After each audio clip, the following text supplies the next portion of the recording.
Bienvenidos y bienvenidas a un nuevo seminario de Biología e Introducción a la Biología Celular del programa OVA 21. Mi nombre es Natalia, soy docente de la materia y voy a estar a cargo de la clase del día de hoy que corresponde al tema de citosol. En esta clase exploraremos el citosol. A lo largo de 3 secciones abordaremos sus aspectos esenciales. Primero definiremos sus características y lo diferenciaremos del citoplasma. Luego describiremos sus principales componentes y finalmente analizaremos su papel clave en la síntesis, el plegamiento y la degradación de proteínas. El citosol es la porción del citoplasma que no está contenida dentro de las organelas. Es decir, es la matriz intracelular donde están inmersas muchas estructuras celulares. Podemos decir también que constituye el verdadero medio interno de todas las células. Es crucial diferenciar entre citosol y citoplasma, dos conceptos que frecuentemente se confunden. En células eucariotas, el citoplasma comprende todo el contenido celular ubicado entre la membrana plasmática y la envoltura nuclear, incluyendo tanto las organelas como también el citosol y el citoesqueleto. En cambio, el citosol se refiere específicamente a la fracción soluble del citoplasma, es decir, al medio que rodea las organelas. La distinción entre citosol y citoplasma es fundamental para comprender la organización y el funcionamiento de la célula. En células procariotas podemos decir que el citosol equivale al llamado protoplasma, es decir, al medio interno que contiene complejos enzimáticos y moléculas de ARN, entre otros. Recuerden que las células procariotas no contienen citoplasma ya que carecen de compartimentalización, por lo tanto de núcleo celular. El citosol representa aproximadamente el 50% del volumen citoplasmático. Constituye un sistema coloidal formado por dos fases. Una fase compuesta por grandes macromoléculas orgánicas como proteínas y ácidos nucleicos, con polisacáridos complejos y algunos lípidos. Otra fase está formada principalmente por agua conteniendo iones inorgánicos y pequeñas moléculas orgánicas en solución. El pH del citosol es aproximadamente 7,2. Dijimos que el citosol constituye la verdadera matriz intracelular o verdadero medio interno de la célula. Sin embargo, el citosol no debe ser considerado una matriz amorfa, cuya única función es la de contener distintos componentes celulares, sino que esta matriz desempeña funciones fundamentales para la supervivencia de la célula. En el citosol tienen lugar un gran número de reacciones químicas, enzimáticas y procesos metabólicos que son necesarios para la vida. Esta micrografía electrónica muestra la densidad y la complejidad del citosol de un hepatocito. Es evidente que el citosol no es un espacio amorfo, está lleno de estructuras, macromoléculas, inclusiones, filamentos y complejos funcionales. Esto reafirma que el citosol es un ambiente altamente organizado y regulado, donde ocurren procesos fundamentales para la vida celular. El citosol alberga una gran variedad de componentes esenciales para la vida celular. En su interior se encuentran los elementos del citoesqueleto, los cuales cumplen funciones estructurales y de transporte intracelular. También están presentes numerosas enzimas implicadas en procesos metabólicos claves, como por ejemplo la glucólisis, así como también en diversas vías de señalización que regulan la actividad celular. Otro componente importante del citosol son las inclusiones, que consisten en acúmulos de macromoléculas como glucógeno o lípidos que actúan como reserva energética o también estructural según el tipo celular. Además, el citosol contiene la maquinaria necesaria para la síntesis de proteínas, incluyendo ribosomas libres, moléculas de ARN mensajero, de transferencia y aminoácidos, todos esenciales para el ensamblaje de nuevas proteínas. Una vez sintetizadas, muchas proteínas requieren la asistencia de chaperonas para plegarse correctamente y alcanzar su conformación funcional. Dichas chaperonas se encuentran en el citosol. Finalmente, el citosol también alberga proteasomas, complejos encargados de degradar proteínas dañadas o innecesarias, contribuyendo así al mantenimiento del equilibrio proteico y la homeostasis celular. Las inclusiones son acúmulos de macromoléculas no rodeados por membrana. Como ejemplos podemos mencionar a los gránulos de glucógeno que se encuentran en hepatocitos o también en las células musculares, así como también a las gotas lipídicas o inclusiones lipídicas en células adiposas o también en las células de las glándulas mamarias. Estas inclusiones tienen una función principal de reserva energética y aunque no son organelas, tienen un rol funcional importante. El citosol alberga muchas estructuras implicadas en el ciclo de vida de las proteínas. Aquí ocurren su síntesis a través de estructuras denominadas ribosomas, su plegamiento asistido a través de otras estructuras denominadas chaperonas y su degradación por parte de otras estructuras denominadas proteasomas. El equilibrio entre la síntesis y la degradación de proteínas permite mantener la homeostasis proteica, clave para el correcto funcionamiento celular.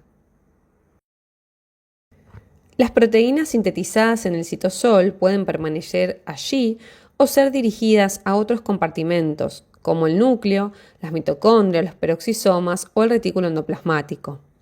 Este destino está determinado por señales específicas denominadas péptidos señal. Si una proteína va a permanecer en el citosol, no necesita de péptido señal.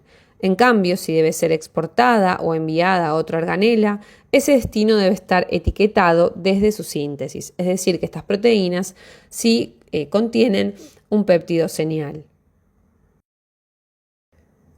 Los ribosomas son complejos ribonucleoproteicos responsables de la síntesis de las proteínas. No son organelas porque no tienen membrana. Constituyen complejos formados por ARN ribosomal y proteínas. Presentan dos subunidades, una subunidad mayor y una menor, las cuales deben ensamblarse para formar el ribosoma funcional. Las subunidades de los ribosomas, tanto por separado así como unidas formando a los ribosomas, se representan mediante su coeficiente de sedimentación, una propiedad que tiene que ver con las velocidades a las que sedimentan estos componentes cuando son ultracentrifugados.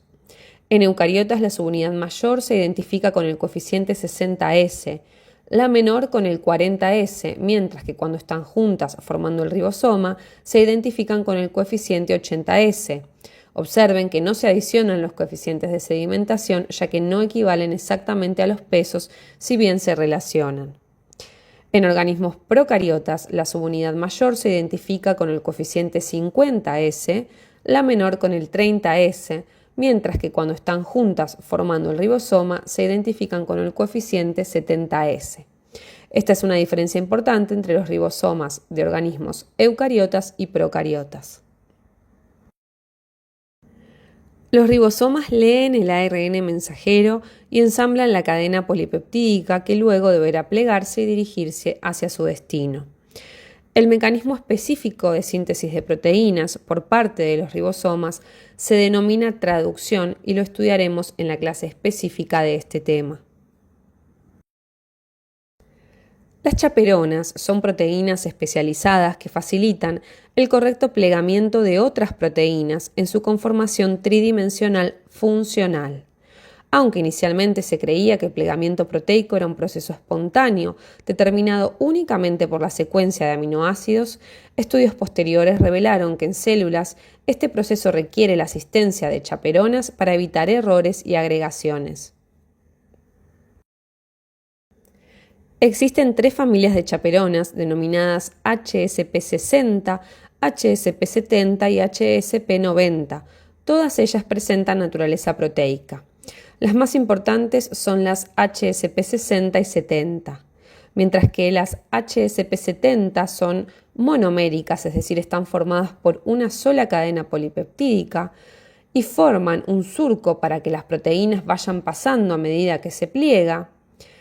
Las chaperonas HSP60 son poliméricas y forman un cilindro por el cual ingresa la proteína que va a ser asistida en su plegamiento.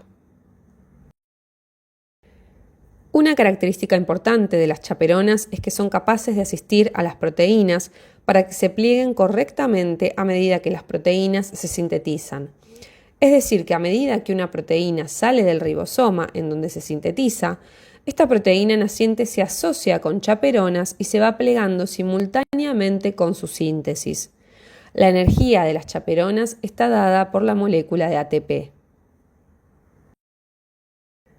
Las chaperonas se unen al extremo amino terminal de la cadena polipeptídica en crecimiento, estabilizándolo en una configuración no plegada, hasta que la síntesis de la cadena polipeptídica finaliza. Cuando una chaperona finaliza de asistir a una proteína, se reutiliza para asistir al plegamiento de otra proteína. Por último, los proteasomas son complejos proteicos de gran tamaño que degradan proteínas innecesarias, dañadas o mal plegadas. Es importante aclarar que existe otra vía principal de degradación de proteínas que no ocurre en el citosol, sino en organelas llamadas lisosomas, que se estudiará en profundidad en la clase correspondiente al sistema de endomembranas. Los proteasomas forman una estructura en forma de cilindro por el cual deben ingresar las proteínas para ser degradadas. Para que esto suceda, previamente deben estar marcadas mediante un polipéptido de 76 aminoácidos que también se encuentra en el citosol llamado ubiquitina. El proceso de modificación de proteínas por ubiquitina para que sean reconocidas por el proteasoma ocurre a través de una cascada enzimática bien coordinada. En primer lugar, la ubiquitina es activada por una enzima denominada E1 en un proceso que consume ATP. Esta etapa es común para todas las vías de ubiquitinación. En el segundo paso, denominado conjugación, la ubiquitina activada es transferida a otra enzima. Esta es una enzima conjugadora denominada E2. Existen diversas enzimas E2 que proporcionan especificidad parcial al proceso. En el último paso, la ligación, actúan enzimas denominadas ligasas de ubiquitina o E3 que reconocen proteínas específicas y catalizan la transferencia de ubiquitina. Hay cientos de E3 diferentes, lo que proporciona gran especificidad al sistema ubiquitina-proteasoma. El sistema ubiquitina-proteasoma representa la principal vía para la degradación selectiva y regulada de proteínas en células eucariotas. Este sofisticado mecanismo cumple funciones esenciales en numerosos procesos celulares, incluyendo la regulación del ciclo celular, el control de la expresión génica, la respuesta frente a situaciones de estrés y el mantenimiento de la homeostasis proteica. Ahora podemos también decir que, entonces, una vez marcadas con las cadenas de ubiquitina, las proteínas son reconocidas por el proteasoma. Cuando llegan al proteasoma, las ubiquitinas son removidas, el plegamiento de la proteína se deshace y comienza a ser degradada en oligopéptidos cortos, los cuales salen al citosol donde pueden usarse para sintetizar nuevas proteínas. Este proceso consume energía que es dada por el ATP. Cuando termina el proceso, tanto las ubiquitinas como los proteasomas pueden ser reutilizados. Retomando los contenidos de la clase explicativa, ahora podrán comprender en mayor profundidad por qué la existencia de alteraciones a nivel del manejo intracelular de proteínas, a cargo tanto de ribosomas, de chaperonas y de proteasomas, puede conducir a una enfermedad tan importante como es la enfermedad de Alzheimer. Y en este sentido podemos evidenciar claramente con este ejemplo cómo el citosol constituye un centro de control de la actividad y del funcionamiento celular. Es decir, el citosol no es meramente un espacio pasivo, sino que allí se deciden funciones vitales para la célula.